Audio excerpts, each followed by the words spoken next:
Second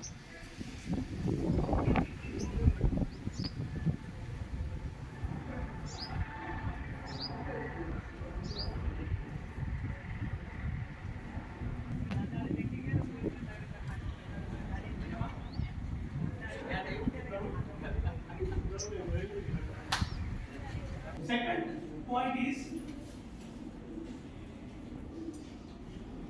દેશ વિશ્વગુરુ બને, આખા વિશ્વમાં તમામ જગ્યાએ ભારત જ પાવર હાઉસ બને એવું આપણે 2047માં માનનીય વડાપ્રધાન શ્રી નરેન્દ્રભાઈ મોદી સાહેબની પરિકલ્પનાના ભારતને જોઈ રહ્યા છે અને એ અંતર્ગત આજે આપણે સ્વદેશી વ્યાખ્યાન અભિયાન આત્મનિર્ભર ભારત સંકલ્પ અભિયાન અંતર્ગત આજે આપણે આ લેક્ચર સિરીઝ રાખેલી છે।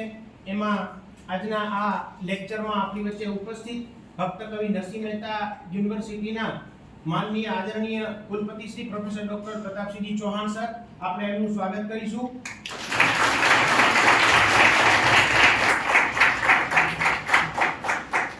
નરસિંહ મહેતા યુનિવર્સિટીના સરકાર નિયુક્ત એક્ઝિક્યુટિવ કાઉન્સિલ મેમ્બર અને જૂનાગઢ જિલ્લા ભાજપના મહામંત્રી એવા ડોક્ટર જયભાઈ ત્રિવેદી કે જેઓ આપણી વચ્ચે હાજર છે। આજે મુખ્ય વક્તા તરીકે આપણે પણ એમને તાળીઓથી વધાવશું। સાથે સાથે Firoz Shaikh sir, professor doctor GG Zala sir, professor doctor Bhavsinh Dodiya sir, professor doctor Suhasbhai Vyas sir, doctor Nishitbhai Dharaiya sir director, તો આપણે અને મારા વાલા વિદ્યાર્થી ભાઈઓ તથા બહેનો ત્યાં મેળાની એ બાજુ પછી આપી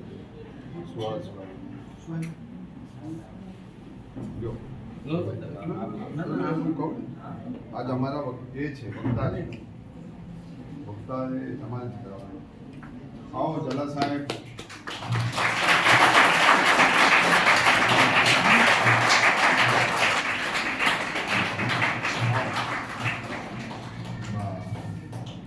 તમે અહીં આવી જાઓ મારી સાથે સાથે આવી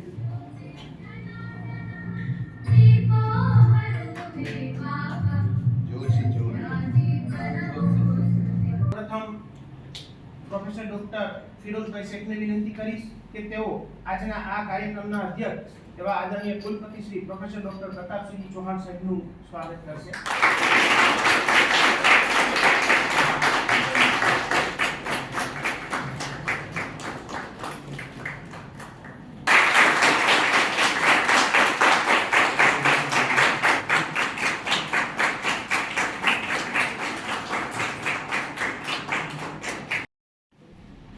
એટલે કોઈ ગેસ્ટ બહારના નહીં, આપણા જ। અને ભારતીય જનતા પાર્ટીના મહામંત્રી તરીકે પણ એમણે આ ક્ષેત્રની અંદર ખૂબ કામ કર્યું છે। એક્ઝિક્યુટિવ કાઉન્સિલમાં પણ મને લાગે કે લગાતાર આ ત્રીજી ટર્મ સરકારે એના ઉપર વિશ્વાસ મૂકી અને આ યુનિવર્સિટીના જે વ્યવસ્થાઓ છે એમાં કોન્ટ્રીબ્યુટ કરવા માટેની આખી સિસ્ટમના એ ભાગીદાર છે। એટલે ક્યારેક હું કંઈક કહું કે આ 10 વેરે આપણે આમાં બેહવું પડે છે તો એમાં એ જવાબદાર છે। એ રસ્તામાં જ કહીને આવ્યો છે, એટલે ખાનગીમાં કહીને આવ્યો, જાહેરમાં કહી દઉં। એટલે આજનો ટોપિક ખૂબ જ સારો ટોપિક છે અને આખા દેશમાં ખાસ કરીને શૈક્ષણિક સંસ્થાઓમાં યુવાનોમાં આ વિચાર જોવો જોઈએ। અને એ આપણા સન્માનીય પ્રધાનમંત્રીનો આ એક વિચાર છે કે આત્મનિર્ભર આપણે એકલા બોલ્યા કરશું, ઘરે બેઠા બોલ્યા કરશું, તો એનું જે આઉટકમ આવવું જોઈએ એ હવે પછીના 25 વર્ષની અંદર આપણે જે કરવા માંગીએ છીએ આ દેશની સરકાર એ વિચાર કરે છે કે જ્યારે આઝાદીના આપણે 100 વર્ષની ઉજવણી કરતા હોય ત્યારે આ દેશનો દરેક નાગરિક છે એ આત્મનિર્ભર થાય। હવે આત્મનિર્ભર થાય કેવી રીતે? તો એના પેરામીટર્સ, દુનિયા આખી એના પેરામીટર્સને આધારે કામ કરે છે। સૌથી પહેલો પેરામીટર છે પર કેપિટા ઇન્કમ, કે અહીંયા બેસીએ અને આપણે કશું આપીએ નહીં બાળકને, અને વિદ્યાર્થી આપણો કેટલો બધો ડાયો થઈ ગયો છે ખબર તમને? જેનજી વાળો તો અતિ ડાયો છે કે એ બિચારો એકલો એકલો બોલે છે. શું કહે છે એ બિચારો એકલો એકલો બોલે છે, આપણે એની દયા ખાવી જોઈએ. અને બાળકો દયા પણ અધ્યાપક ઉપર ખાય છે અને અમારું ગાડું પણ ચાલે છે. પણ એ વિદ્યાર્થી જાગે તેના માટેની આ વ્યવસ્થા છે. જે વિદ્યાર્થી પ્રશ્ન નથી પૂછતો એ વિદ્યાર્થીની પ્રી કન્ડિશન છે કે એ આત્મનિર્ભર ક્યારેય થઈ શકે નહીં. આ તમને હું કહું છું એ બરોબર તમારે ગંભીરતાથી સમજવાની જરૂર છે. આવા કેટલાય આત્મનિર્ભરના ઉદાહરણ તમને હું આપીશ. જે વ્યક્તિ પોતે પોતાનું રક્ષણ ન કરી શકતો હોય એ બીજાના રક્ષણની ગેરંટી ન આપી શકે. આ આત્મનિર્ભર જ છે. જે ખુમારીથી શિક્ષક નિર્ભય થઈને ક્લાસરૂમમાં બોલી શકતો ન હોય તે આત્મનિર્ભર ભારતનું નિર્માણ કરી શકે નહીં ક્યારેય. અને એટલે આપણા ચાણક્યએ આ વાત કરેલી કે શિક્ષક કભી સાધારણ નહીં હો सकता. પછી બાકીની બધી વાતો તો આપણે એને જોડી દીધી, યુક્તિ સાથે, પ્રયુક્તિ સાથે, વ્યૂહાત્મક રીતે જોડી, ક્યાંક લલકાર કરવા માટે જોડી. ભાષણોમાં તો આવું જ હોય ને. પણ જે છે એક કીધો આગલો ભાગ એ મને ગમતો ભાગ છે, શિક્ષકોને સ્પર્શ કરતો છે. શિક્ષક કભી સાધારણ નહીં હો सकता. જ્યારે તમે ક્લાસમાં જાઓ અને બાળકો છે એ બેઠા બેઠા ઊંઘી જતા હોય તમારે સમજી જવું જોઈએ કે તમે સાધારણ શિક્ષક છો. તમને ખબર એ 2:30 વાગ્યાનો સમય હતો અને તમે આંખોને ઢીલી છોડી દો તો એને આંખો જાગતા જાગતા હોઈ જવાય. હવે આ જાગતા જાગતા કેટલા બાળક આમાંથી હું એ હાથ ઊંચો કરે કે હા એક વાહ મારો વીર તો એક તો છે જ. અને આમ પણ વીર તો એકલ વીર જ હોય ને, એ બધાય જોડા હોય. આ દેશની આઝાદી માટે લડાય હોય તો 6% લોકો જ લડાય છે. આ મારો મત છે.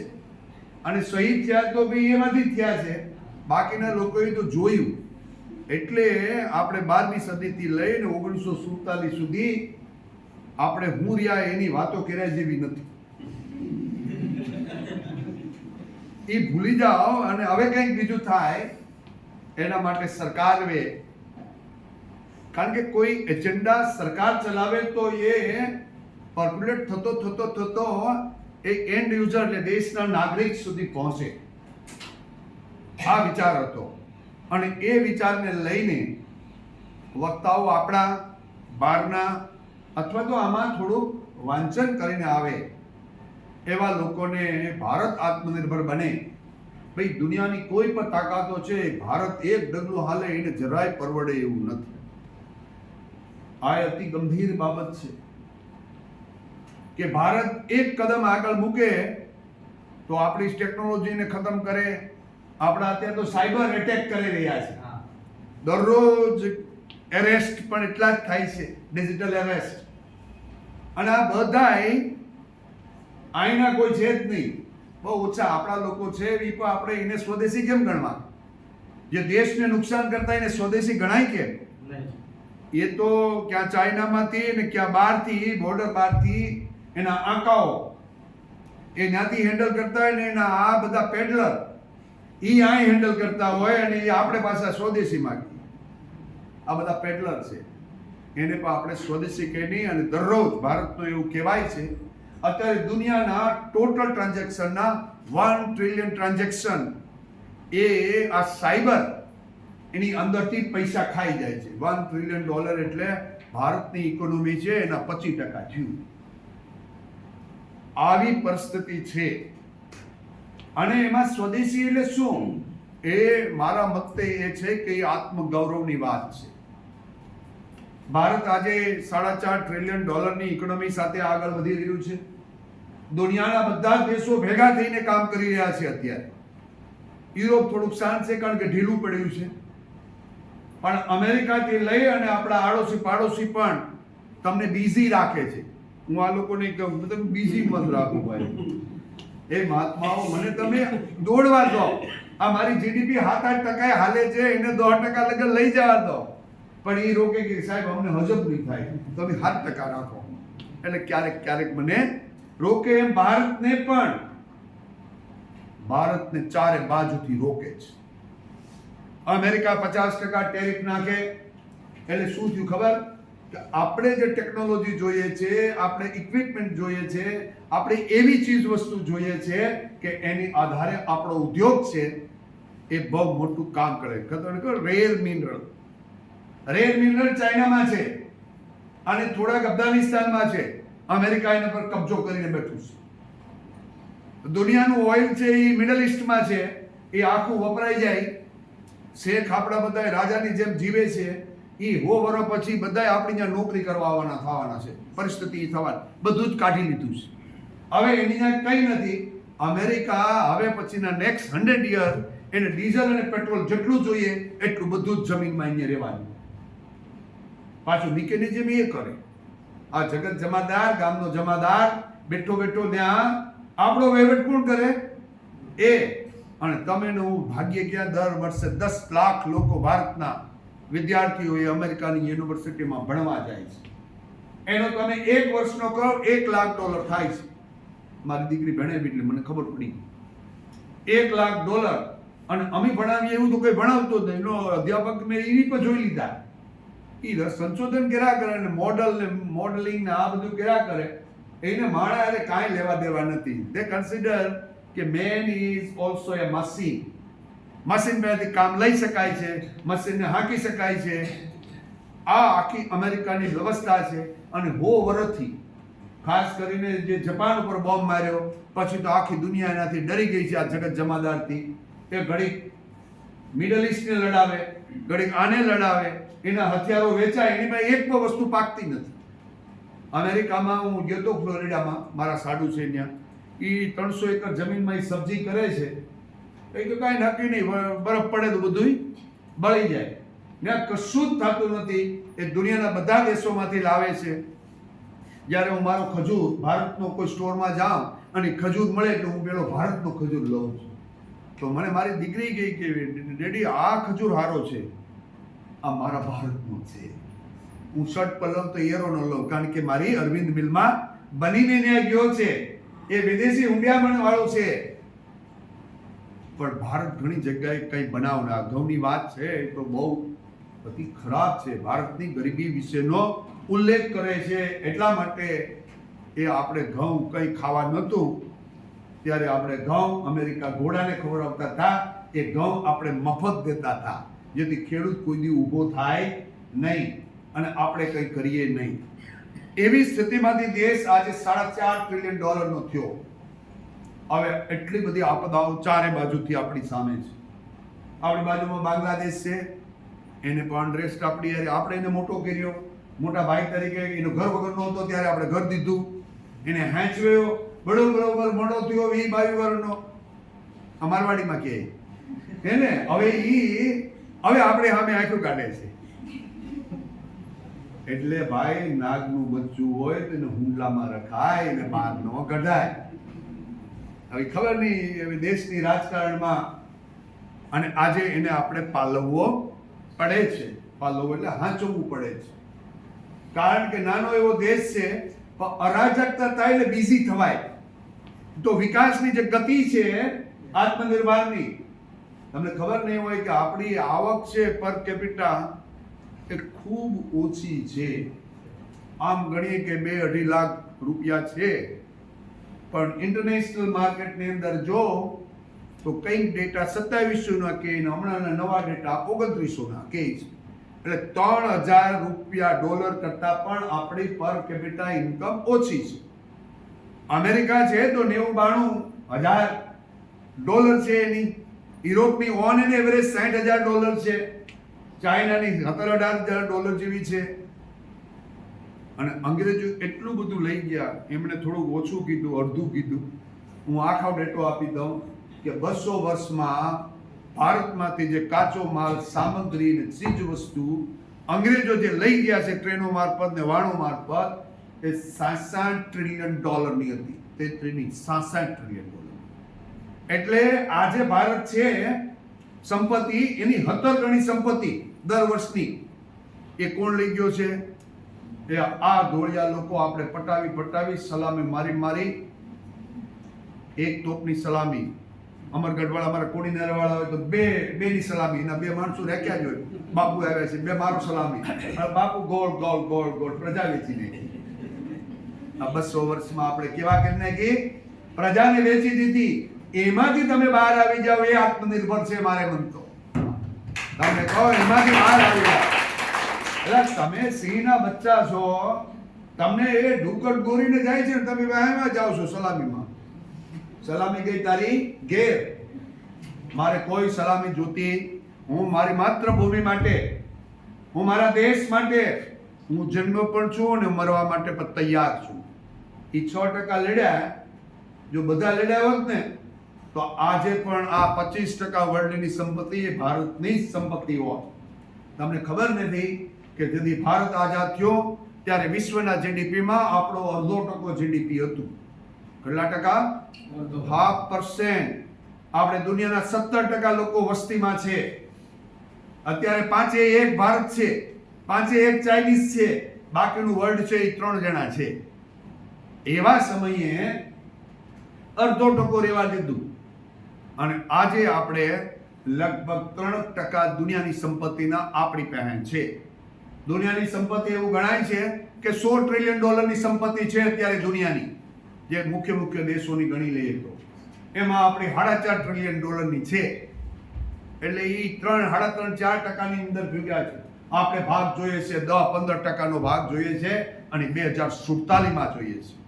અને 2047 ની અંદર જો જોતો હોય તો કરવું શું પડે એનો વિચાર જે થિંક ટેન્ક છે આ દેશની, જે નીતિઓ ઘડવા વાળા છે, નીતિ આયોગ છે, આ બધાએ ભેગા થઈને કીધું કે બાળકને, યુવાન પેઢીને જાગૃત કરવાની જરૂર છે.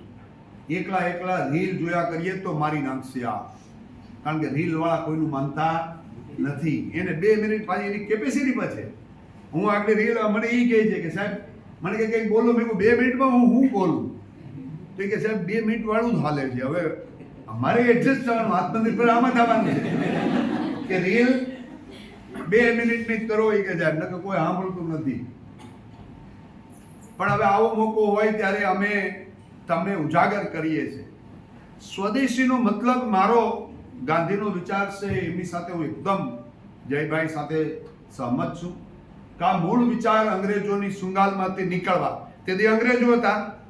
આજે વિશ્વની અંદર જે આ સ્થાપિત હિત થયેલા સામંતો છે, એને હું સામંતો કહું છું. હજી પણ એ જગત ધમાદારો છે. એમાંથી છૂટવા માટે ભારતમાં બનતી વસ્તુ હોય, ક્વોલિટેટિવ હોય, આપણે એનો પ્રયોગ કરવો જોઈએ.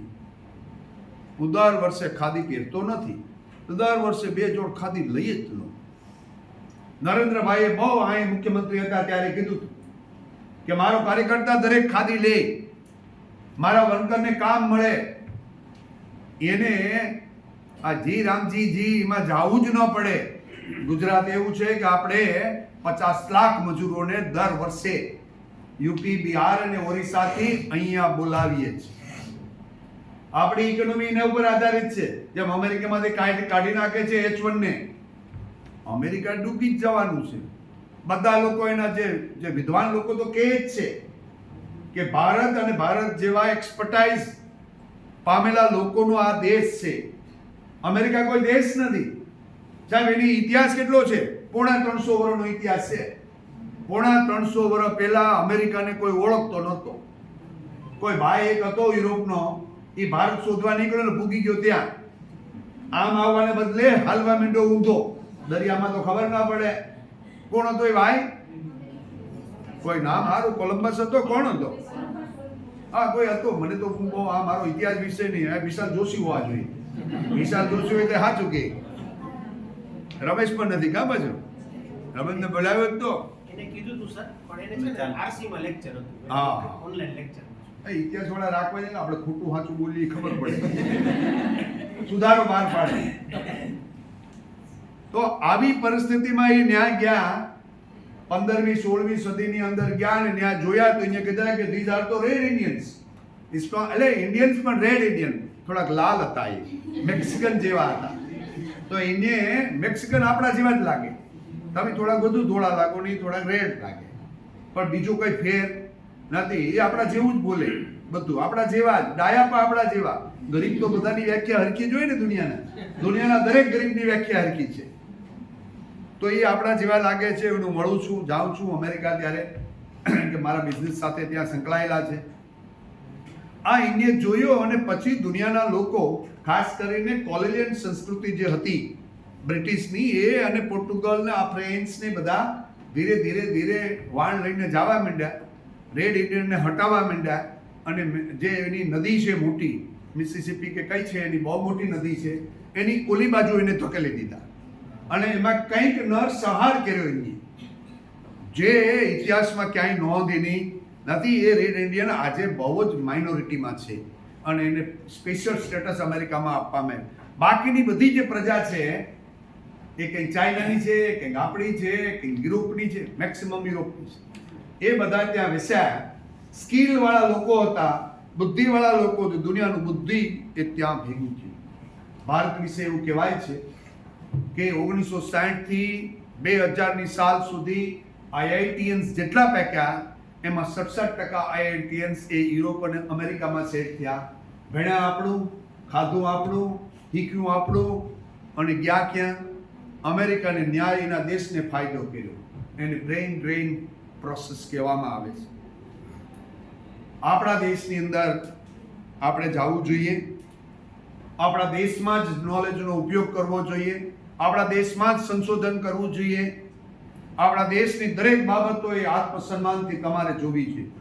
જ્યારે આપણા દેશની કોઈ વાત કરે તો તમારે એને લલકાર સાથે જ કરવી જોઈએ. વધુ શું થાય? પૂરી દે તો પૂરી દે. દેશ માટે પુરાવું છું ને, નબળા કામ કરીને નથી પુરાતો. તો એવી જેની વૃત્તિ છે એ સ્વદેશી, એવી વૃત્તિ છે એ આત્મનિર્ભર. એ પહેલા તો નિર્ભય થાય તો જ આત્મનિર્ભર થઈ શકે. એટલે ભારત બહુ ઝડપથી ચાલી રહ્યો છે.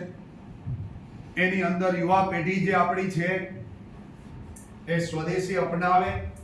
નાની વસ્તુ, તમને ખબર કે લીમડાનો સાબુ તમે વાપરો તો બધા સાબુ કરતા શ્રેષ્ઠ સાબુ છે. એલોવેરાનું તમે શેમ્પુ વાપરો અને ઓલું ડવનું ન વાપરો તો એમાં કંઈ ખોટું નથી. આપણી સ્કિન માટે તમારે કહો કે દુનિયામાં કોઈ લોકો ધોળું થયું એનો કોઈ દાખલો નથી. મને એક પણ દાખલો પ્રયોગશાળાને બતાવે.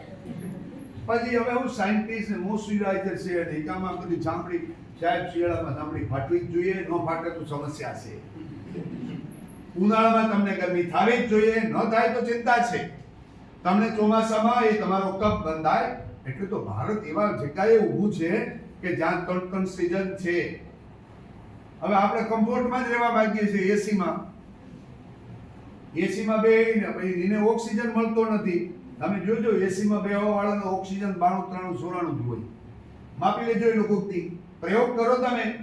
હવામાં ખેડૂત જે મહેનત કરે છે, અમારો ગોધરા વાળો, એને પૂછજો 100% નીચે આવતો જ નથી ઓક્સિજન. કારણ કે શ્રમ કરે છે. ગાંધીએ બીજું તમને આપ્યું તો શ્રમનું મહત્વ. સ્વદેશી તો અપનાવો, સાથે કામ કરો. ગમે એવો અધિકારી થાવ તમે, તમારે કામ કરવું જોઈએ, હાલવું જોઈએ, દોડવું જોઈએ. હાલવામાં પ્રોડક્ટિવિટી નથી, સ્વનો વિકાસ છે, બીજું કંઈ નથી. તમારે શ્રમ કરીને જ કામ કરવું જોઈએ. શું કામ આપણે ન કરીએ? શું કામ આપણે રિમોટ કોઈ પાસે માંગીએ? હું સર્વન્ટ વગરનો કુલપતિ છું. મેં મારી જાતે કીધું કે મારે કોઈ સર્વન્ટ જોતો નથી, મારે કોઈ પટાવાળો જોતો નથી. હું એકલો જ ઘરે જાઉં ત્યારે હું મારી જાતે જ બધું કરું. અને મને જે એનો આનંદ આવે છે, એ આનંદ કયો આનંદ કયો, એ શાસ્ત્રમાં એનું નામ નથી, પણ મને એ અંદરનો આનંદ આવે એને હું ઓળખી નથી શકતો. પણ મને જે આત્મનિર્ભર હું અંદર થાઉં છું કે કુલપતિએ પણ સહજ લોકોની જેમ જીવવું જોઈએ. એને ભોગ અને આવા સુખજન્ય, જે વિષયજન્ય સુખ ભોગવવાની ઈચ્છા થાય છે, એ કોઈ દી કુલપતિ હોઈ શકે નહીં, યોગી હોઈ શકે નહીં. એ તો ભોગી કહેવાય. અને એ ભોગમાંથી જ્યારે ભારત બહાર નીકળશે, લોકોને આગળ લઈને સાથે લઈને જશે, ત્યારે જ એ તપસ્વી માણસો છે એ જ ભારતનું આત્મનિર્ભર બનાવી શકશે. બાકીના લોકો તમે શું આચરણ કોનું કરો? કે એને 2 ગાડી લીધી, હું 2 ગાડી લઈ લઉં, એને સ્કોડા લીધી, હું મોટી લઈ આવું સ્કોડા. આપણે તો ડેમો ઇફેક્ટમાં છે હજી આખો દેશ. 75 વર્ષે કઈ ઇફેક્ટમાં છે? Demo effect. બાજુમાં શું થાય છે? એની મોજડી કઈ લીધી આજે? એટલે ભાઈ એની મોજડી, એના પૈસા, તારું કઈ લેવા દેવાની તું શક્તિ ન્યા શું કામ રોકે છે?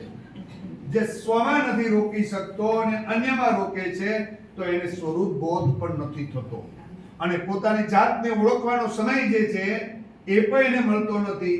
એ સતત બીજાની ચિંતામાં છે કે બીજા શું કરશે, બીજાને જે થવાનું હશે, હરિનું નિર્માણ હશે ત્યારે થશે જ. તમારે એમાં પડવાની જરૂર. પોતાનામાં તમે રહી અને હું લોકોને શું મદદ કરી શકું, આ મારા રાષ્ટ્રને શું મદદ કરી શકું, હું કેવી રીતે જીવું જેથી લોકો આચરણ લે તો એ મહાપુરુષનું આચરણ રહે.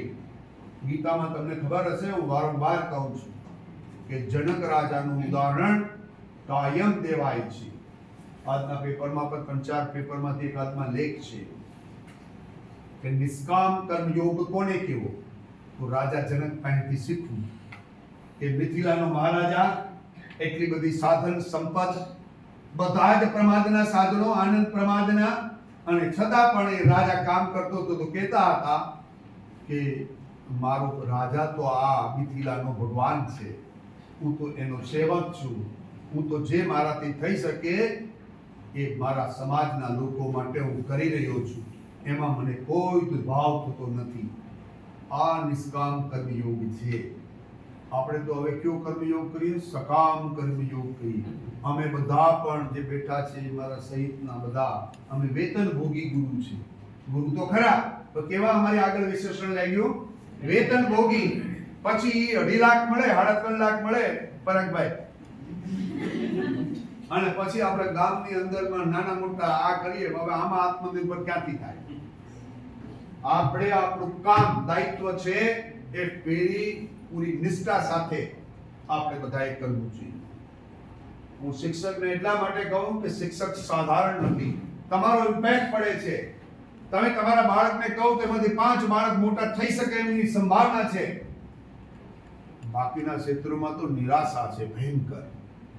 એકબીજાની ગળાફાઈ હરીફાઈ છે. અહીંથી બહાર નીકળે ને એ સરસ્વતીનો બેલ્ટ ને પટ્ટો બે ઉતારી લે એવા છે.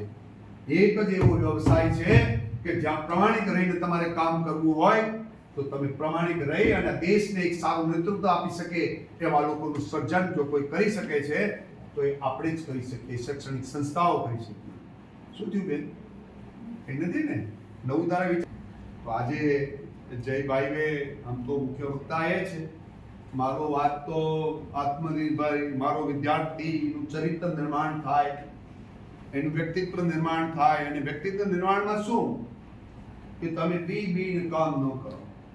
મારી આ પહેલી હાવ સાદી ભાષામાં, નિર્ભય તો તમને કદાચ નહીં સમજાતું હોય, નિર્ભયમાંથી આત્મનિર્ભર થવાય પણ એ તમને કદાચ લિંકેજીસ ખબર ન પડે, એ મેટ્રિક્સ પર સમજાય નહીં કદાચ, તો તમને હાવ સાદી ભાષામાં, કોઈથી ગભરાવાની જરૂર નથી. દરરોજ કંઈક નવું કરો, દરરોજ વાંચો તો ખૂબ વાંચો. 1 કલાક વાંચતા હોય, શું 1 કલાક વાંચો? તમારે ભણાય જ નહીં. તમારે કંઈ સામે બીજું કામ કરવા વળગી અહીંયા અવાય જ નહીં જે 1 કલાક વાંચતો હોય. ઘણા લોકો તો એવું કે સાહેબ હું છેલ્લેથી અઠવાડિયુંમાં જ બધું કરી લઉં છું. ખરેખર એ લોકોના નામ લખી લેવા જોઈએ આપણે, છેલ્લા અઠવાડિયા વાળા. બધું કરવાનું હોય. તમારે હાર્ડવર્ક કરવું જોઈએ અને નક્કી કરી લેવું જોઈએ, નક્કી કરવું જોઈએ કે મારે આ થવું જોઈએ. હું તારા જેવડો ભણતો હતો ત્યારે હું સતત મનન કરતો હતો. અહીંયાથી સાહેબ બોલતા હોય ત્યારે હું ખોવાઈ જાઉં. એને કોઈ વિચાર મને આપી દીધો અને હું સતત તરત ખોવાઈ જતો કે આ સાહેબ કહે છે એવું થઈ શકે ખરું કે ન થઈ શકે? આવા ઉદાહરણ ખરા કે નહીં? કોઈ સમાજમાં આવા દાખલા ખરા કે નહીં? અને એને ઘરે હું દોડ્યો જતો, IAS ને ઘરે દોડ્યો જતો, IPS ને ઘરે નાનો હતો ને જતો, અને ઉત્સુકતાથી, જિજ્ઞાસાથી પૂછતો કે આમાં શું કરવું પડે, કેટલી મહેનત કરવી પડે, આમાં શું જોઈએ. જેને વિચાર આવે છે ને એની દુનિયા કોઈ દી પહોંચી શકતી નથી. જે વિચાર આવવાનો બંધ થઈ જાય છે, અથવા સ્ટીરિયોટાઇપ, હવારે ખાધું, હાજે ખાધું, હું તો હવારે ઉઠ્યો, બ્રશ કરી, આવા લોકો તો મનુષ્ય છે એ ખોટા છે. મનુષ્યનો જીવ એ બહુ દુર્લભ જીવ છે, એને વેઠવા જેવો નથી. આજે નક્કી કરી લેવું જોઈએ કે હું આત્મનિર્ભર માટે, ભારત માટે હું શું કરી શકું. મારી પાસે શક્તિ છે, તમને ખબર જ નથી. તમે મારા બાળકો ભારતના અંડર યુટિલાઇઝ થાય છે. તમને કદાચ આ ટર્મ પર ખબર નહીં કે અંડર યુટિલાઇઝ એટલે શું.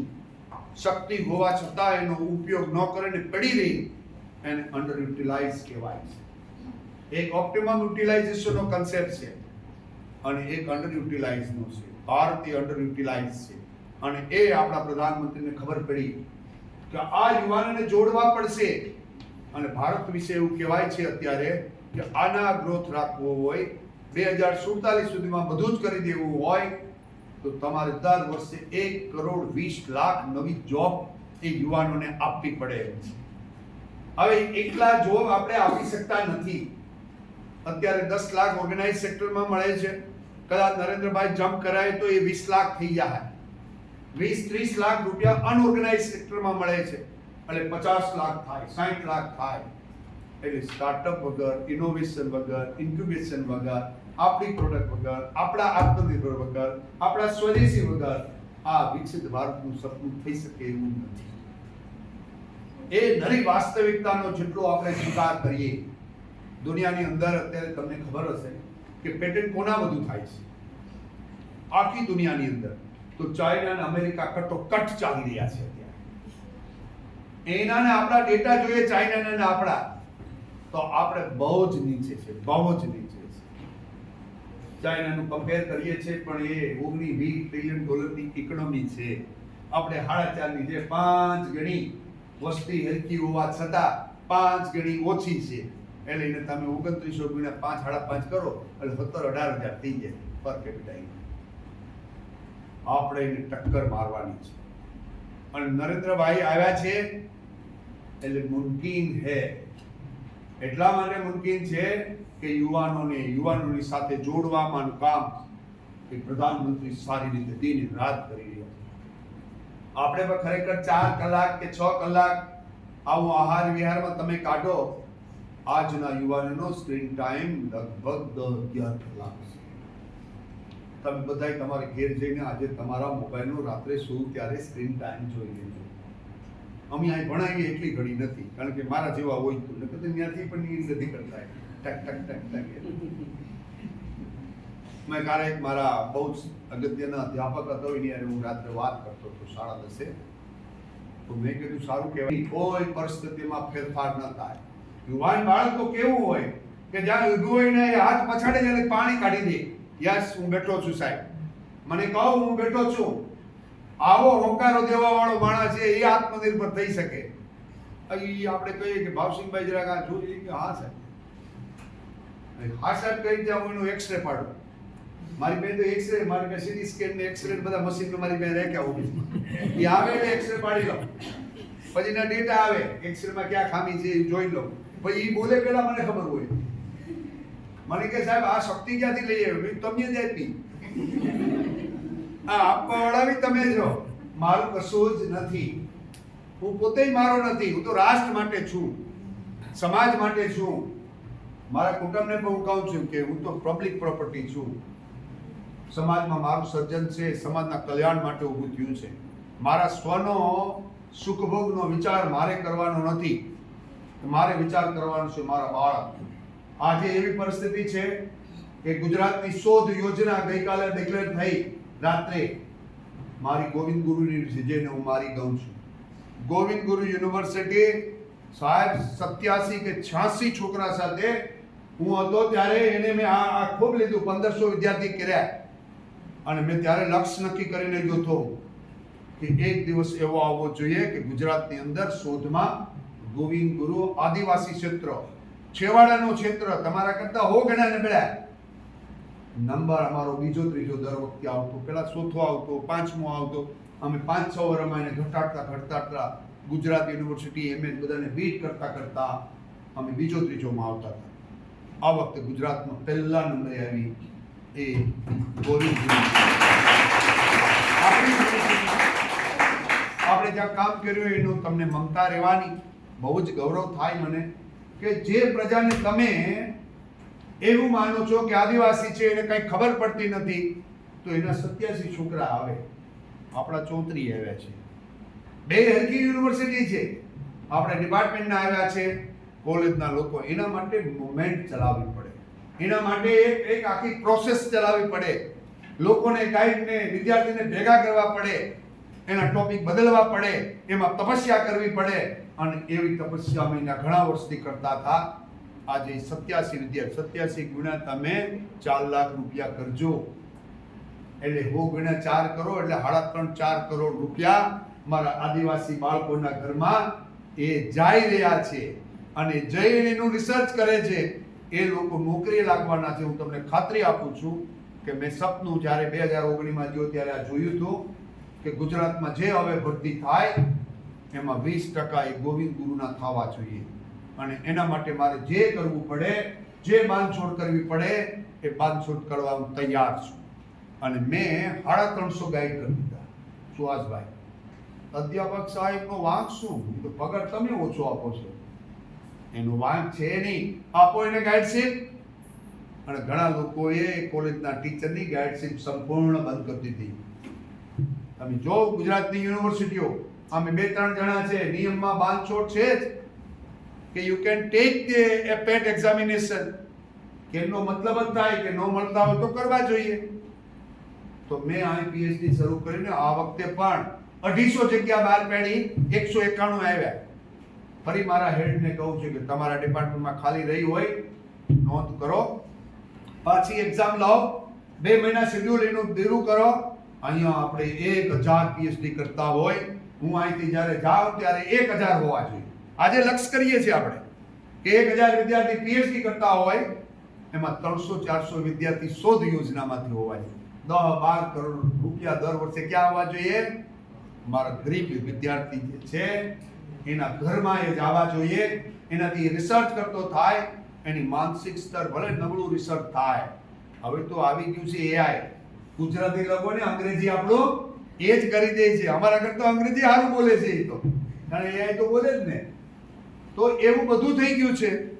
તો આપણા વિદ્યાર્થી આવતે વખતે આપણે મિનિમમ લક્ષ્ય નક્કી કરીએ કે 50 થી ઓછા આપણો વિદ્યાર્થી રહેવા જોઈએ નહીં. મારા હેડને બધાને હું એક એસાઇનમેન્ટ આપીએ, આજથી ટ્રાય કરીએ. કેટલા થવા જોઈએ? મિનિમમ 50. અને 1 થી 4 માં ભક્ત કવિ નરસિંહ મહેતાનો ડંકો ઝાલર વાગ્યું છે. ઝાલર છે ને, ડંકો ને ઝાલર બે વચ્ચે ફરક છે, ખબર છે તમને? પેલા લોકોને ઝાલર અને ડંકામાં ફેર છે, ખબર છે? એક ડંકો વગાડે આમ, અને એક નાની ઝાલર વગાડે ધીરી ધીરી ધીરી. આ ધીરી ધીરી ઝાલર છે એ છે લંકાની ટોચ સુધી પહોંચે છે. ડંકો એક જ વખત વાગે, ઝાલર વાગ્યા જ કરે. અને આ કામ છે કન્ટિન્યુઅસ ઇમ્પ્રુવમેન્ટ. કાઇઝન એટલે શું? કાઇઝન એટલે જે કંઈ એક્ઝિસ્ટિંગ આજે આપણે શીખ્યા છે, સ્કિલ છે, એબિલિટી છે, સંશોધન છે, લિટરેચર છે, એમાં ઇન્ક્રીમેન્ટલ વેલ્યુ એડિશન સતત કરતું રહેવું, એ કાઇઝન છે. અને જાપાન એટલે આગળ છે કે 11 કરોડની વસ્તી છે અને આપણી હરોહર ઇકોનોમી છે, એટલે એ બુલેટ ટ્રેન કરે છે. અને આપણે ત્યાંથી લઈને એને અહીં લાવવા આપણો મિત્ર દેશ છે, આપણે એની સાથે ઘણા વર્ષથી છે. તો મિત્ર દેશો વધારવા, અરાજકતા દુનિયામાં છે એને ઓછી કરવી, ભારતને લીડ કરવી, ભારતનું સ્વમાન આપણે હાંચવી રાખવું. અને જ્યાં જાય ત્યાં આપણી યુનિવર્સિટીની વાત, આપણી કોલેજની વાત, આપણા ડિપાર્ટમેન્ટની વાત નબળી ન કરવી. આપણો પ્રશ્ન એ આપણો પ્રશ્ન છે. આપણા કુટુંબની વાત કરીએ, મમ્મી પપ્પા બે બેદા આવ્યા, ખાધું બધું પી, અને આપણે અહીં આવી ગયા, આપણે કોઈ કીધું કોઈને? એમ આપણો આંતરિક મામલો હોય ત્યારે તમે અંદર બેસો ત્યાં વાત કરો, બહાર નીકળો ત્યારે કહો અમારે ત્યાં પ્રોબ્લેમ નથી. જે લોકો આવી અરાજકતા, મને જુનાગઢ વિશે ખૂબ લોકો, હું તો 45 વર્ષથી અહીં છું નહીં, એટલે અડધો હું આ મૂલો બાજુનો થઈ ગયો, અમદાવાદ બાજુનો, અને અડધો હું કાઠિયાવાડી, જેનેટિક કાઠિયાવાડી અને પ્રોફેશનલ હું ત્યાંનો થઈ ગયો.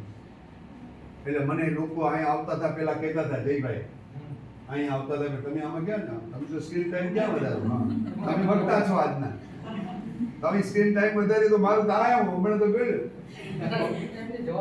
ના ના, તમે આપતા નહીં અત્યારે. તમે અહીં જ રહો એ 100% હાલે. તો મને ઘણા બધા લોકો કહેતા હતા કે તમે આ જુનાગઢમાં તમારું નામ સંભળાય તો મેં કીધું સંભળાય, હજી હું ક્યાં ગયો છું, પણ મને કે ત્યાં એક જ સમસ્યા છે. તો મેં સમસ્યાનું લિસ્ટ બનાવી દઉં. એટલે હું સમસ્યાને એડ્રેસ કરી કે જ્યાં જી આવે એ હવે ફરિયાદ લઈને જ આવે. કે સાહેબ આમાં આ નથી. મેં કીધું એનું કારણ ટીચર કે વિદ્યાર્થી મારા દરવાજાની સામે આવેલો ઉભો રહેશે તો 1 by 1 એના પ્રશ્નને હું એડ્રેસ કરી, એને મારા સમય લેવાની જરૂરિયાત નથી. આ પહેલો મેં એ કર્યું. આત્મનિર્ભર ક્યારે બને કે આપણે ફ્રીડમ આપીએ તો. હવે આપણે અંગ્રેજની જેમ બેહી રહી અને 4 જણા મને ઘેરી લે, શેખ સાહેબ ને ઝાલા સાહેબ ને સુહાસભાઈ ને કે સાહેબ આપણે આમ જ કરાવ્યું, આમાં આ બધું તમને ખબર નથી. અમે અહીં છે ને ઘણા વર્ષથી નવો વિષય આવ્યો તો આવું થાય. જે મેં તમને સ્ટોરી કીધી એ સ્ટોરી ટેલિંગ આ જો ટાઈમ્સ ઓફ ઇન્ડિયામાં કે ઇકોનોમિક્સ ટાઈમ્સમાં બહુ સારો લેખ છે સ્ટોરી ટેલિંગ ઉપર. એક આખું પાનું ભરીને છે.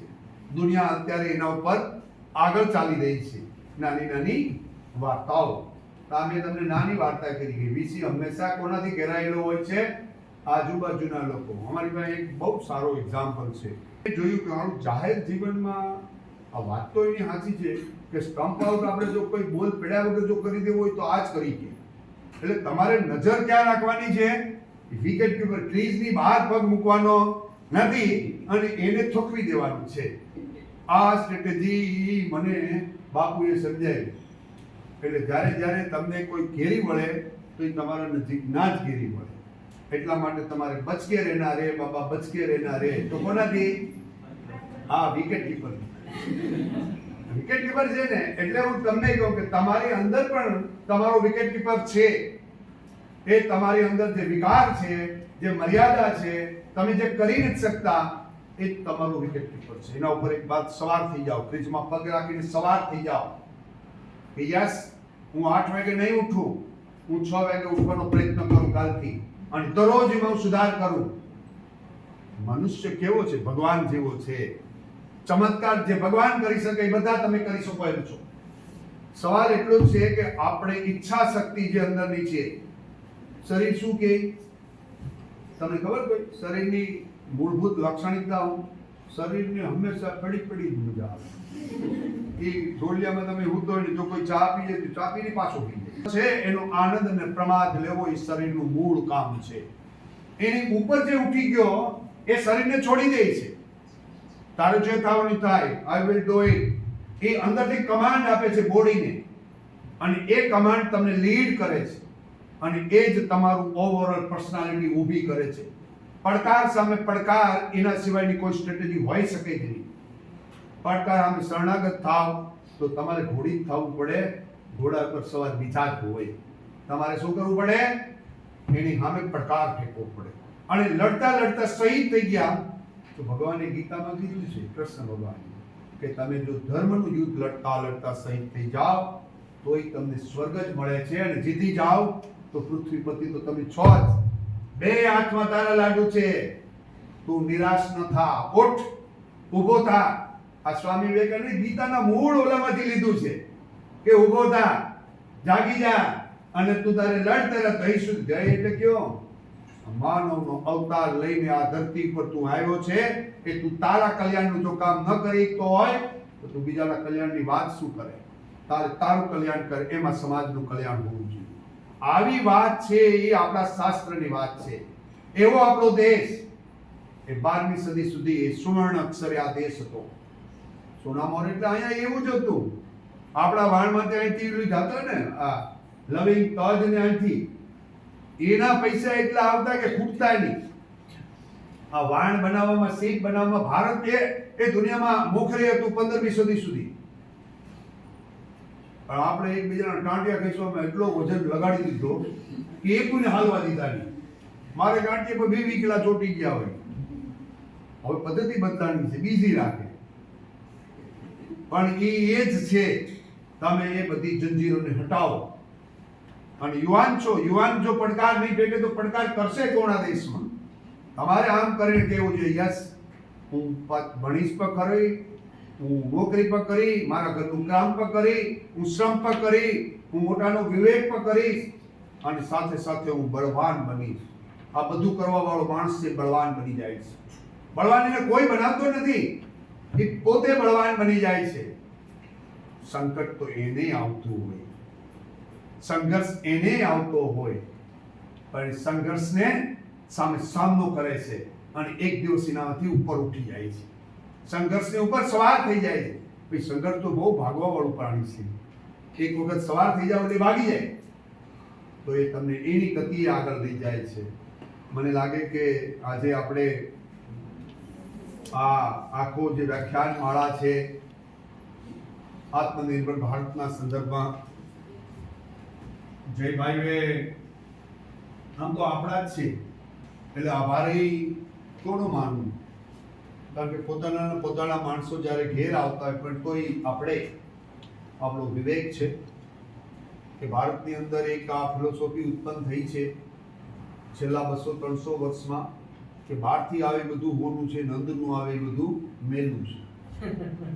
એને બદલે આપણે એ આત્મસન્માન આપણો હોય તો પણ એનું આત્મસન્માન, ભારતમાંથી કોઈ વિચાર આવે તો એનું આત્મસન્માન, આપણા લોકોનું આત્મસન્માન, મને લાગે કે એ પ્રક્રિયા આત્મનિર્ભર પ્રક્રિયાનો જ ભાગ છે.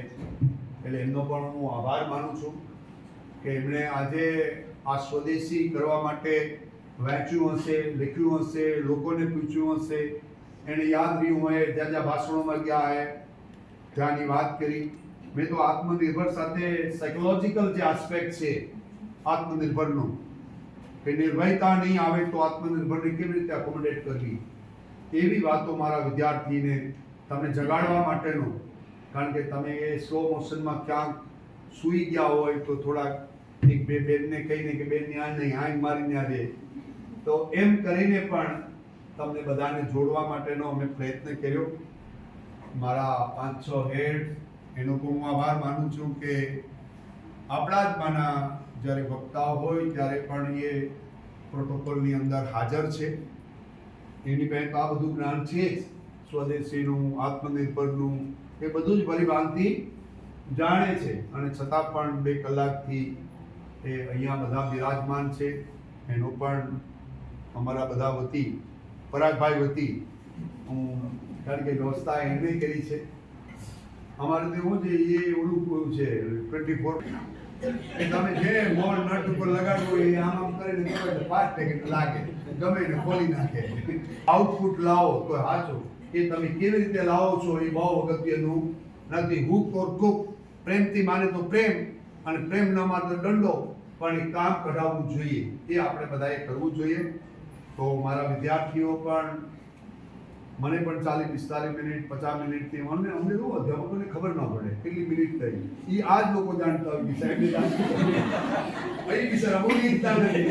આમાં હોય ને વિકેટ કીપર ક્રીઝમાં હોય તો બોલે શું, ક્રીઝની બહાર જાવ તો સ્ટમ્પ આઉટ કરે, ક્રીઝમાં હોય તો વાંધો નથી. એટલે અમે આવી જ્યારે વ્યવસ્થા થાય ત્યારે તે તો બધા જ્ઞાની છે, પણ મારા વિદ્યાર્થીઓ, ખાસ કરીને સોરઠના વિદ્યાર્થીઓ, આ 4 જિલ્લાના વિદ્યાર્થીઓ, જ્યારે મને વિદ્યાર્થીઓમાં મળવાનો મોકો મળે છે ત્યારે મને એમ કે તમારા આનંદનો સૌથી સારો સમય કયો, તો હું ક્લાસરૂમમાં મારા વિદ્યાર્થી સાથે એક તાદાત્મ્ય મહિમાં હું તરબોળ થઈ જાઉં અને હું મારી શરીરને પણ ભૂલી જાઉં, મારા મગજને પણ ભૂલી જાઉં, મારા વિચારને પણ ભૂલી જાઉં અને જે આવે હું બોલવા માંડું હૃદયથી. અને ત્યારે જે શૂન્યતા થાય છે એ જ શૂન્યતા મારી સમાધિ છે. એ જ શૂન્યતા મને સૌથી આનંદ આપતી ઘટના છે. મને બહાર લઈને મારા હાથ તોરા ઝાઝા કરો તો મને ચિંતા થવા માંડે કે આ કંઈ લોકો બીજું તો નહીં કરતા હોય ને, કારણ કે હાથ તોર કરવાવાળા, ઉથલાવવાવાળા પણ એ જ છે. એટલે આપણે એનાથી ચિંતિત રહેવું નહીં, જાગૃત રહેવું, ગભરાવાની જરૂર નથી. અને જે નિર્માણ ઈશ્વરનું છે તો એને કોઈ દુનિયાની તાકાત રોકી શકતું નથી. તમારે મારા બાળકોની આંખો કેવી હોય છે તે જોવી જોઈએ, એ થાકી ન જવાની આંખો, તને ઊંઘ ન આવી જવી જોઈએ. મારે તો એ જ છેલ્લી બેન છે કહું છું, એ સમજી ગઈ છે, એ પણ સમજી ગઈ કે આ સાહેબ હવે લાંબુ કે છે. ઘણા આમાં શું છે કે મકાઈનું તપેલું તમે ગરમ કરો અને મકાઈ ના કરો થોડીક મકાઈ ફટાફટ બહાર આવે. ઘણા ડઠોર હોય છેટ સુધી એમને કરે, એને પછી હેકવા પડે આપણે. તો તમારે હેકવાની પ્રક્રિયામાં તમે બધાને શેક્યા. અમે 2 કલાક પ્રયાસ કર્યો કે બધા દાણા ફૂટી જાય અને કદાચ એકાદ વિચાર તમારા મનમાં આ મકાઈ ફૂટે એમ આવી જાય અને એમાં તમારું કલ્યાણ થઈ જાય. તો આજના 2 કલાક ગુણ્યા 100 જણા એટલે લગભગ 200 કલાકનો સમય આ યુનિવર્સિટીએ આ વ્યાખ્યાન માટે આપ્યો છે. એ ખાલી 2 કલાક નથી, આ બધા લોકોનો ટોટલ સમય, સામગ્રીનો સમય એ બધો ગણો તો 200 કલાકનો સમય અમે આપ્યો છે. તો એકાદ વિચાર તમે લેજો તો હવે ઉઠવાનું થોડું વહેલું કરી દો તોય હું રાજી રહીશ. કારણ કે જેમ જી છે એ થોડું કરે એને એક આરે કહેવાય નહીં. મારું બાળકને હું આ જ કહું છું, એ અમેરિકા ભણે છે, નોકરી કરે છે. હવે તો હું એને કહું ત્યાં જાઉં ત્યારે કે બેટા થોડું વહેલું, એ કે ડેડી ટુડે ઇઝ સન્ડે. એટલે હવે કીધું સન્ડે એટલે શું? હવે હું 5:30 ઉઠી જાઉં તો કરું શું? એ કે તમારે જે કરવું એ કરો. આ જનરેશન અમારું કામથી કામ, રેસ્ટ ટુ રેસ્ટ. એટલે આ નવું બાળક છે એ કંઈ સમજતું નથી, કોઈનું માનતું પણ નથી. મા બાપે આવું ક્યાંય અપેક્ષા રાખવી ન જોઈએ કે આ નવું બાળક છે આપણું બધું માને.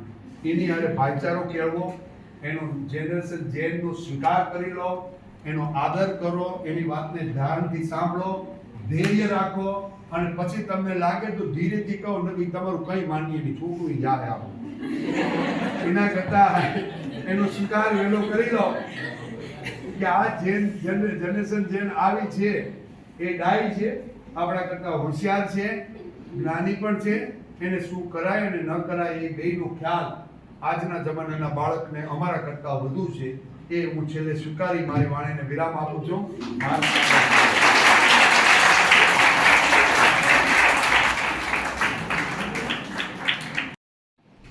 અને સ્વાવલંબી ભારત અભિયાનના આજના વર્કશોપમાં ઉપસ્થિત જેમની પાસેથી હું દરરોજ માર્ગદર્શન લઉં છું, જ્યારે વાત કરું ને ત્યારે કંઈક નવું શીખું, એવા મારા પૂજ્ય કુલપતિશ્રી પ્રોફેસર ડૉક્ટર પ્રતાપસિંહજી ચૌહાણ સાહેબ, આપના વિવિધ ભવનોના અધ્યક્ષશ્રીઓ અને વાલા વિદ્યાર્થી ભાઈઓ તથા બહેનો, મિત્રો, વિષય આ વિષય એવો છે કે જ્યાં બેસો ને એ પબ્લિકના આધારે વિષય ચાલે. હવે હું ગૃહિણીના બહેનોના જે ઘરકામ કરતી હોય એ બહેનોની વચ્ચે બેસું અને એની વિશે વાત કરવાનું આવે કે આત્મનિર્ભર, એટલે આપણા ઘરમાં સૌથી પેલો પ્રકલ્પ કયો આવે? એ આપણા ઘરને મમ્મી હોય ને એમ ચિંતા કરે કે મારી દીકરી 22 વર્ષની થઈ ગઈ, મારી દીકરો 24 વર્ષનો થઈ ગયો, તો એ કંઈક કમાવા માંડે એટલે એનો મતલબ શું? આત્મનિર્ભર થાય, પગે ખડો થાય. તો આપણે આ વિષયને સમજવું હોય તો સૌથી પહેલા શિક્ષણની દ્રષ્ટિએ કેવી રીતે સમજવો પડે? તો કે આપણે જ્યારે આપણો દેશ આઝાદ થયો એ દેશના સંદર્ભમાં આજે 77 વર્ષ થવા આવ્યા. 77 વર્ષમાં આપણો શું વિકાસ થયો અને એ સમજવા માટે આપણે પૂર્વ જવું પડે કે આપણા પ્રાચીન કાળમાં આપણી શું વ્યવસ્થા હતી.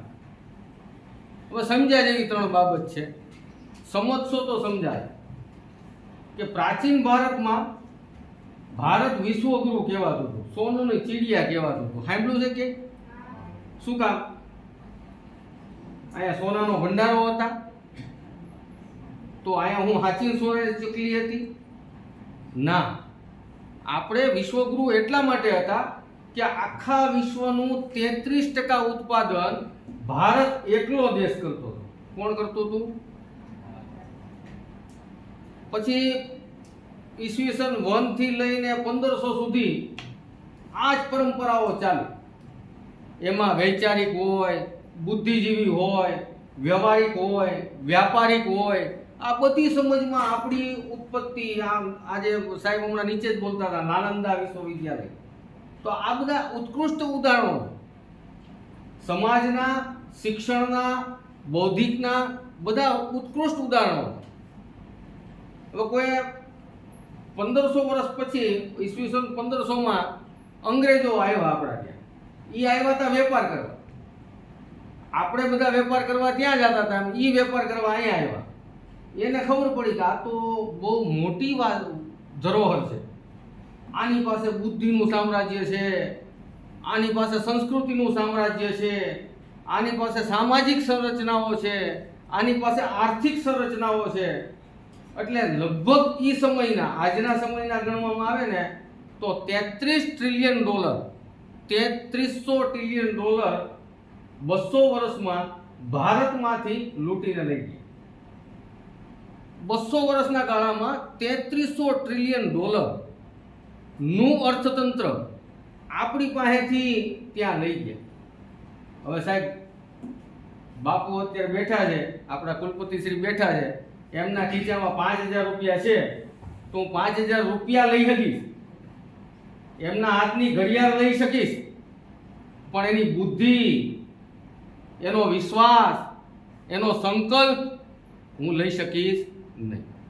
હું તમારી પાસેથી તમારી વસ્તુ લઈ શકીશ, તમારું જ્ઞાન લઈ શકીશ નહીં. અને આપણે તો જ્ઞાનનો ભંડાર હતા. આ વસ્તુ જતા જતા આપણને 1947માં આઝાદી મળી. આઝાદી પછી જે શરૂઆત થવી જોઈએ, વિકાસ થવો જોઈએ, એના મુખ્ય 5 પ્રકલ્પો હતા. હમણાં નરેન્દ્રભાઈએ 15મી ઓગસ્ટે 5 પ્રકલ્પો ભારતવાસીને, આખા દેશવાસીઓને આપ્યા. તમારા કોઈના ધ્યાનમાં છે? કોઈ સાંભળ્યા છે? કોઈ સાંભળ્યા છે? નરેન્દ્રભાઈને પ્રધાનમંત્રી શ્રીએ 5 પ્રકલ્પ આપ્યા. એ 5 પ્રકલ્પની શરૂઆત ક્યારે થવાની હતી? 1947માં કરી દેવાની હતી. પછી આપણે કરી શક્યા નહીં. ન કરી શકવાનું કારણ શું હતું? કે ત્યારની જે વિચારધારા હતી એ વિચારધારામાં પાશ્ચાત્ય સંસ્કૃતિ, આપણને પાશ્ચાત્ય સંસ્કૃતિ તરફ લઈ જવામાં આવ્યા. આપણે સૂત્ર આપ્યું, ભારતના વડાપ્રધાનોએ સૂત્ર આપ્યું કે ભારતનું પુનઃનિર્માણ નહીં પણ નવનિર્માણ કરીશું. નવનિર્માણ એટલે નવી વાત આવી. ભારતનું નવનિર્માણ.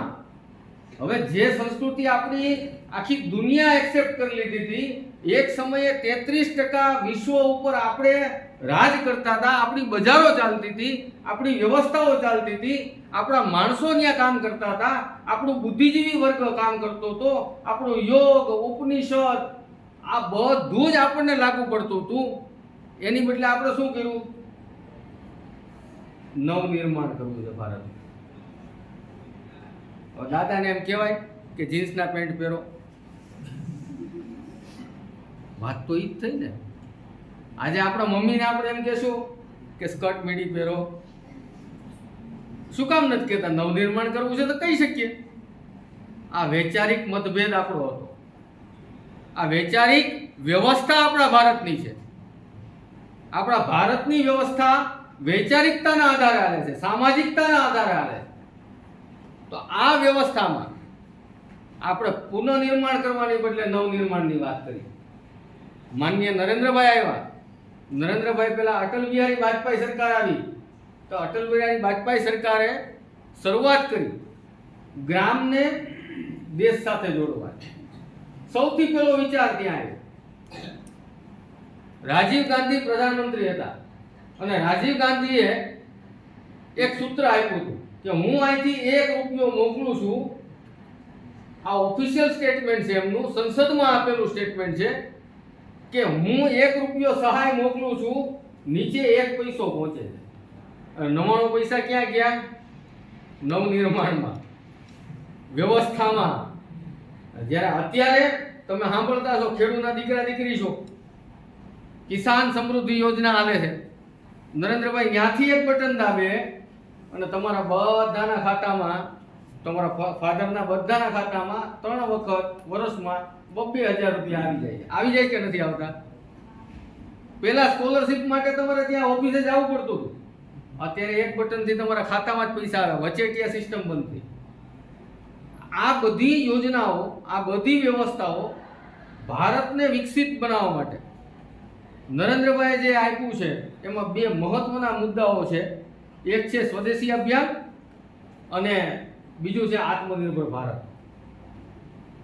2 એકબીજા સાથે પૂરક છે. સ્વદેશી એટલે શું? આપણને પોતાને પેલો વિચાર આવે કે સ્વદેશી એટલે હું. તમે શું માનો છો સ્વદેશી એટલે શું? કોઈ કહેશે મને? આપણે ટુ વે રાખીએ એટલે આપણને તમે પણ આમાં પાર્ટિસિપેટ થાઓ. આમાં ખોટો જવાબ આપવાને કોઈ પનિશમેન્ટ નથી. હું પણ શીખવા આવ્યો છું, તમે પણ શીખી રહ્યા છો. સ્વદેશી એટલે શું?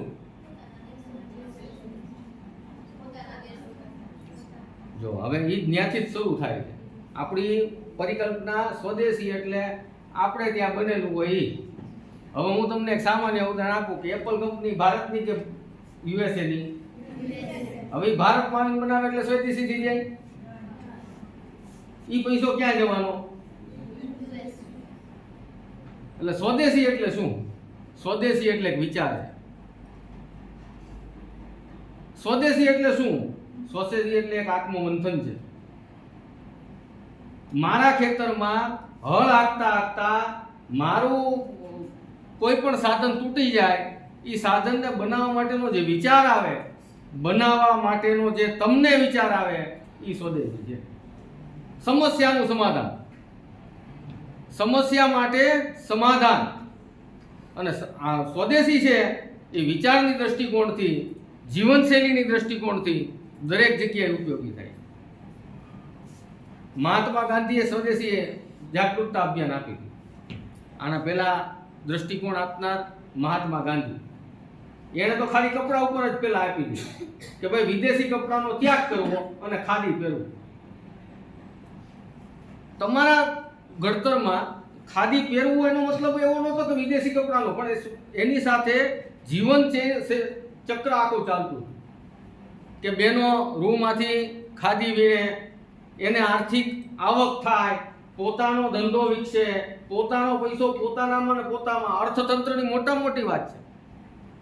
જીવનશૈલીમાં રોજિંદા ઉપયોગમાં આપણી સ્વદેશી વસ્તુઓનો ઉપયોગ થાય, આપણા વાળા બનાવેલા વસ્તુનો ઉપયોગ થાય, આપણા નજીકના મિત્રોએ બનાવેલી વસ્તુનો ઉપયોગ થાય. એ મોટું જીવન ચક્ર એટલે સ્વદેશી.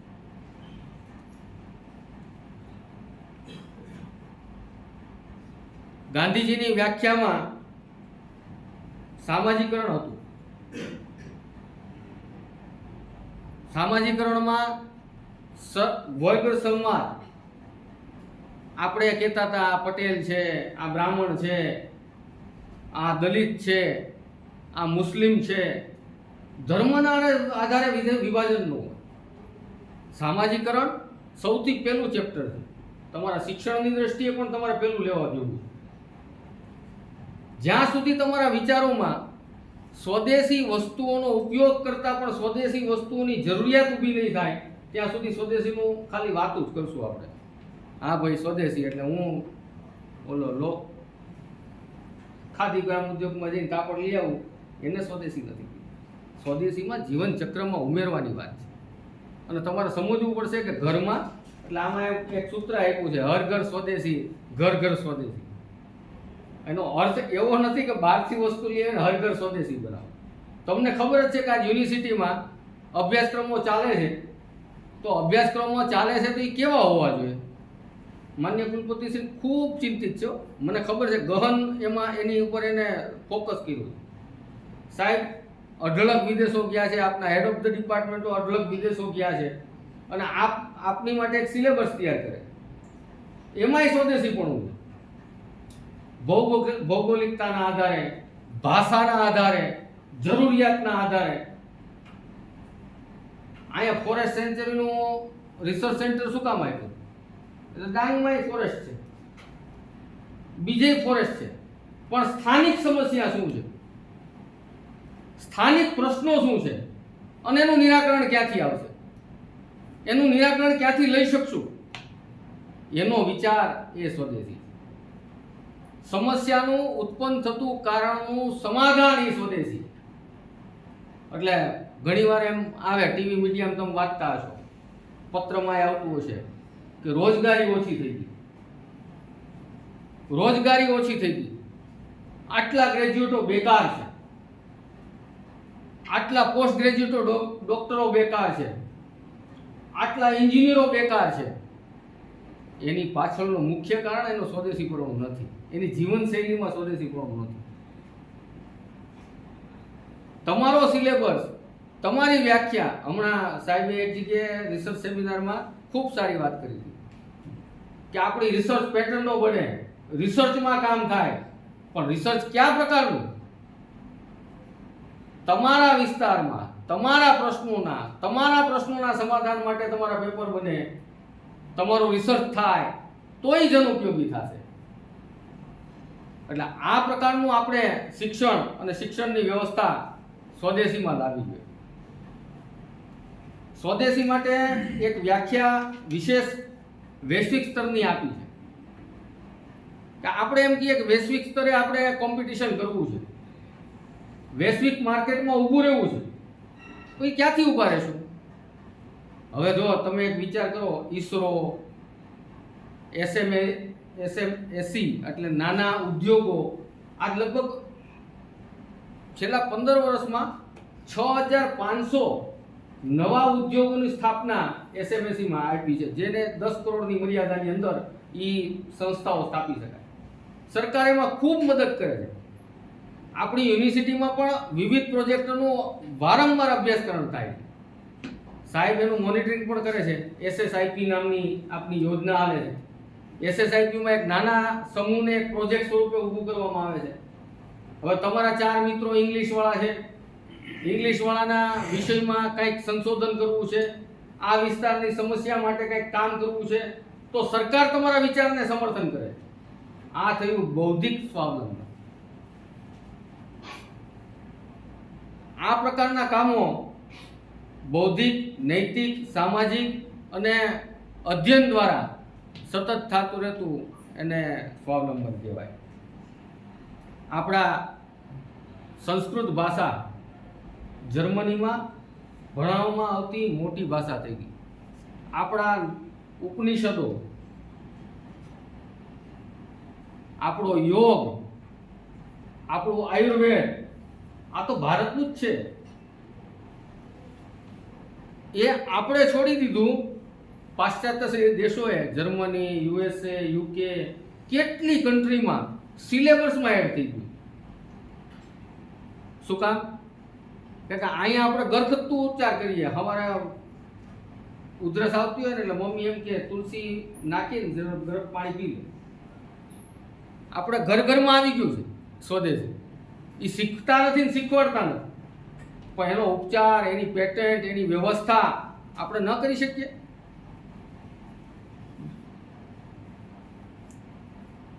એટલે મારી દ્રષ્ટિએ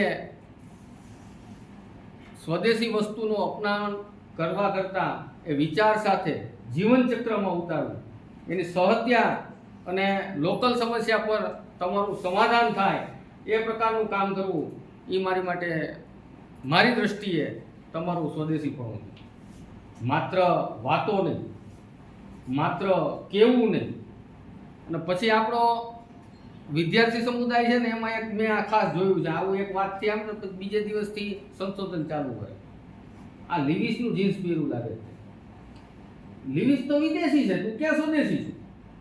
કપડાં પહેરવાથી, વસ્તુ વાપરવાથી સ્વદેશી નથી થતા. સ્વદેશી થઈએ છીએ આપણી આજુબાજુનો, આપણો પોતાનો વસ્તુ પ્રત્યેનો પરત્વે, વસ્તુ પ્રત્યેનું સમાધાન અને વસ્તુ પ્રત્યેની જરૂરિયાત ઊભી કરવી, એ સ્વદેશીપણું. એટલે તમારા જીવનચક્રમાં સમજતાથી અને સરળતાથી એના ઉપાયો ગોતો અને એને અપનાવો, તો જ ઘર ઘર સ્વદેશી, હર ઘર સ્વદેશી થશે. આની સાથે સાથે આત્મનિર્ભરતા જોડી છે. આત્મનિર્ભરતા છે એ સ્વાભિમાન છે. હું આજે સવારે આવતો હતો તો કણજા ફાટક પાસે, સેવા રિયલ ઘટના છે, કણજા ફાટક પાસે હું ઊભો રહ્યો એક મિત્રને મળવા માટે. એટલે ત્યાં એક અપંગ વ્યક્તિ, 2 પગ નહોતા, એ ઓલા ફૂલ વેચતો હતો, ફૂલના હાર. ઓલા ખટારા ત્યાં કણજા ફાટકે ઊભા રહે ને તો ફૂલના હાર વેચે અને એની આજીવિકા ચલાવે. મને એની કર્મનિષ્ઠા ઉપર એટલો બધો પ્રેમ આવ્યો એટલે મેં એને બોલાવ્યો, મારે તો કારમાં તો નહીં લાગે, પણ તું મને એક હાર દઈ દે. એટલે મેં એક હાર દીધો ને મેં એને 100 રૂપિયા આપ્યા. એ હાર વેચતો તો 20 રૂપિયાનો, મેં એને 100 રૂપિયા આપ્યા. એટલે એ ભાઈએ મને કીધું કે આ સાહેબ તમારા 80 રૂપિયા પાછા. મેં કીધું, પેલા રાખજે ને. આપણે હસતા હસતા કીધું તું રાખજે ને ભાઈ, તારે જરૂર પડે તો એ માણસે મને એમ કીધું કે સાહેબ હું આત્મનિર્ભર છું અને મારે મારી જિંદગીમાં મારું વજૂદ છે.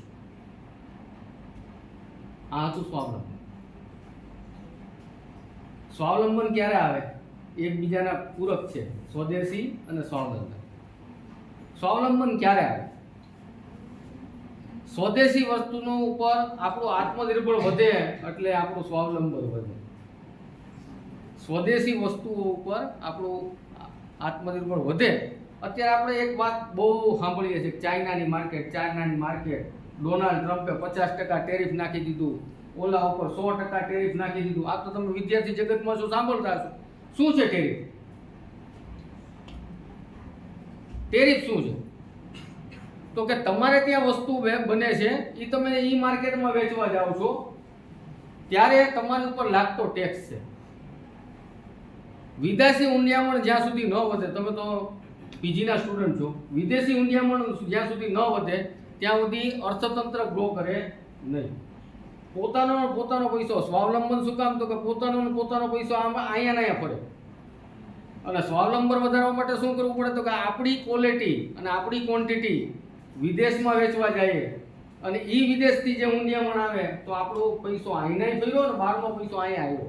એટલે આવ્યું સ્વાવલંબન. સ્વાવલંબી બનવા માટે સ્વદેશી વસ્તુઓનો વધુમાં વધુ ઉપયોગ થાય એ જરૂરી છે. પહેલી વસ્તુ તો એ ગોતવી પડી. જો તમને ખબર હોય તો આપણે સૌથી પહેલા સૈન્યમાં 70% વસ્તુઓ બહારથી ખરીદતા હતા. દુઃખની વાત એ છે કે AK-47 નું નામ તમે સાંભળ્યું છે ને, ગોળીઓ આપણે બહારથી વેચાતી મગાવતા. આ નગ્ન સત્ય છે. તો એનો મતલબ શું થયો કે આપણે કોકને પૈસા દઈએ તો આપણને માલ આપતા. એટલે આપણા પૈસાનું વિલીનીકરણ થવા માંડ્યું. નરેન્દ્રભાઈ પ્રધાનમંત્રી બન્યા એને પહેલું જ સૈન્યમાં બધા ઉત્પાદનો ભારતમાં આવવાનું કરવાનું શરૂ કર્યું. જે ઉત્પાદનોની શૈલી આપણી પાસે નહોતી તો એના સામેના દેશોવાળાએ એવું સંમતિ કરી કે તમે ફેક્ટરી અહીંયા નાખો, ઉત્પાદન અહીંયા કરાવો, અમને માલ અહીંયા મળશે. એટલે 2 વર્ષમાં કે 3 વર્ષમાં એ ફેક્ટરીઓમાં કામ કરતો માણસ, સમજતો માણસ આપણી રીતે આત્મનિર્ભર થવા માટે. બુલેટ ટ્રેનનું સપનું નરેન્દ્રભાઈ અહીંયા જોયું. ભાઈ, આ આત્મનિર્ભરતાની જ વાત છે. પોતાની જરૂરિયાત માટે કોકની પાસે હાથ ફેલાવો એ ભારતનું ગૌરવ નથી, ભારતનું ખમીર પણ નથી.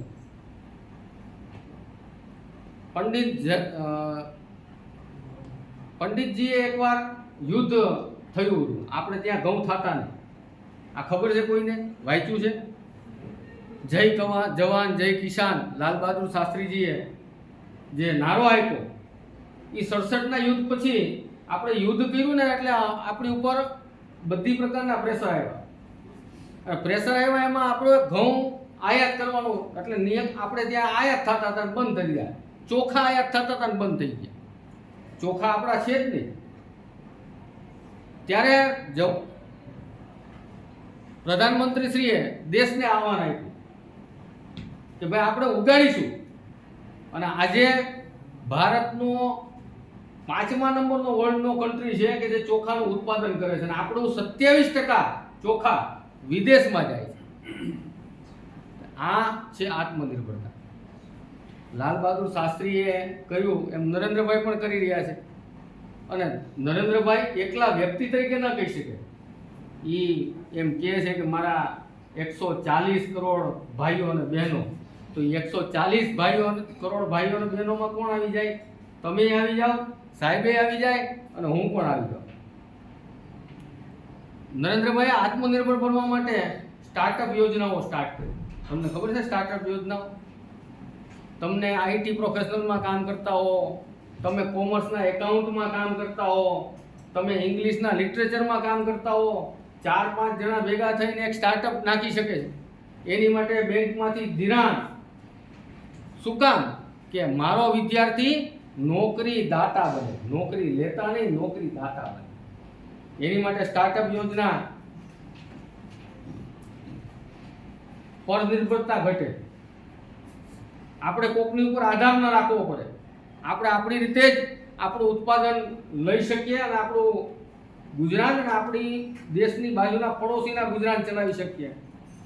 તમને ખબર છે 2019માં 20માં કોરોના મહામારી આવી હતી. ખ્યાલ છે કોઈ કે નથી ખબર? આપણે આત્મનિર્ભર બન્યા.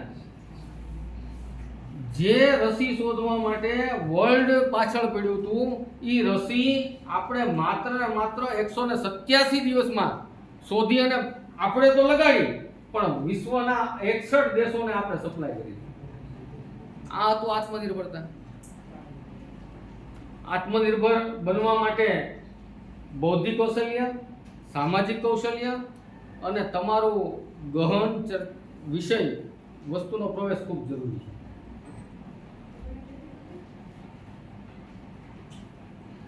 આપણે વૈશ્વિક દુનિયાથી અલગ થવાની આમાં વાત નથી કે આપણે વૈશ્વિક દુનિયામાંથી ધંધો બંધ કરી દઈએ, રોજગાર બંધ કરી દઈએ, માર્કેટ બંધ કરી દઈએ, પણ આપણે વૈશ્વિક સ્તરે ભારતની એક આઈડેન્ટિટી જે હતી એ પાછી ઊભી કરવી. અને એ ઊભી કરવા માટે ગુણવત્તાયુક્ત, જરૂરિયાતયુક્ત એવી વાતો વ્યવસ્થા આપણે ઊભી કરવાની થાય છે. ચાઇનાના માર્કેટ આપણે અપનાવી રહ્યા છીએ, પરંતુ મારી ઈચ્છા એવી છે કે ભારતના બજારમાં આપણે વિશ્વમાં ઊભી કરી શકીએ એવી વસ્તુઓનું નિર્માણ કરીએ. શિક્ષણ અને સંસાધનો અને નવીનતાથી નવા ભારતનું પુનઃ નિર્માણ કરીએ એવી જ અભ્યર્થના. આવ સૌએ મને ખૂબ શાંતિથી સાંભળ્યું. મારો વિષય સમજાણો છે એવી જ આશા અને અપેક્ષા સાથે આપ સૌનો ખૂબ ખૂબ આભાર. ભારત માતા કી જય. આદરણીય અટલ બિહારી વાજપેયીજીનું એક ગીત ચાર લીટી છે અને મને હૃદયથી, કારણ કે સ્વદેશી, આત્મનિર્ભર આ બધા વિષયોની પહેલા રાષ્ટ્રભક્તિ મહત્વની, અને રાષ્ટ્રભક્તિ માટે એણે 4 લાઈનો લખી છે. ભરતભાઈ પંડ્યા સાહેબે એક વખત અમને શીખવાડી હતી અને અમને એ મગજમાં એટલી હદ સુધી બેસી ગઈ છે કે ભારત કોઈ જમીન કા ટુકડા નહીં है, भारत कोई जमीन का टुकड़ा नहीं है, ये जीता जागता राष्ट्र पुरुष है. पंजाब और बंगाल उसकी मजबूत बाहें हैं. कन्याकुमारी में समुद्र उसके पैर खंगालते हैं. यहाँ का कंकर कंकर संकर है, यहाँ का बिंदु बिंदु गंगा जल है. हम जिएंगे तो इस राष्ट्र के लिए और हम मरेंगे तो इस राष्ट्र के लिए. ओ हम पे शंका करने वालों, ओ हम पे शंका करने वालों, हमारे मरने के बाद हमारी अस्थियों को भी कान लगा के सुनेंगे तो एक ही आवाज आएगी, भारत माता की जय, भारत माता की जय. આપણા યુનિવર્સિટીના કુલગુરુ અને મારા ગુરુ સાથે પ્રતાપસિંહજી ચૌહાણ સર કે જેમણે આ ટોપિક અનુસંધાને જે તમને યંગસ્ટર તરીકે પણ એક શોર્ટ એનાલિસિસ કરવાનું કીધું કે આપણે પહેલા લેક્ચરમાં જ આજે ઓર્ગેનાઇઝેશનલ બિહેવિયરનો સર ફર્સ્ટ લેક્ચર હતો ત્યારે types of man of model એમાં સર મેં આ ટોપિક થોડું ધ્યાન લીધો હતો અને આ અનુસંધાને પણ સરે આજે ખૂબ સરસ રીતે ગાઈડલાઇન્સ આપ્યું અને પોતાનો અમૂલ્ય સમય પણ ફાળવ્યો છે તમારી વચ્ચે અને ઘણી બધી નવીનતા પણ મળી છે. એટલે આ તકે આપણે સરનો ખૂબ ખૂબ આભાર વ્યક્ત કરું છું.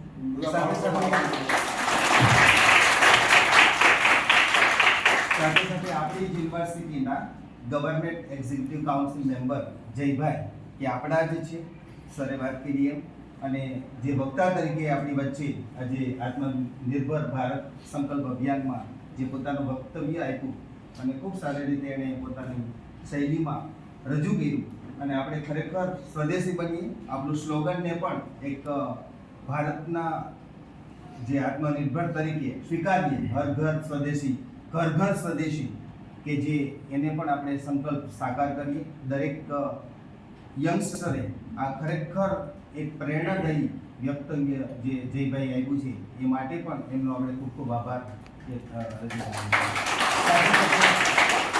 આપણા ડિપાર્ટમેન્ટના અધ્યક્ષ શ્રી શેખ સાહેબ છે, જાના સાહેબ, સુહાસભાઈ, નિશિતભાઈ ધારૈયા, તમામનો આભાર. સાથે સાથે તમામ બંને ડિપાર્ટમેન્ટના સોશિયોલોજી અને આઈ થિંક સેમેસ્ટર 1 કોમર્સ એ વિદ્યાર્થીઓને પણ આભાર વ્યક્ત કરું છું.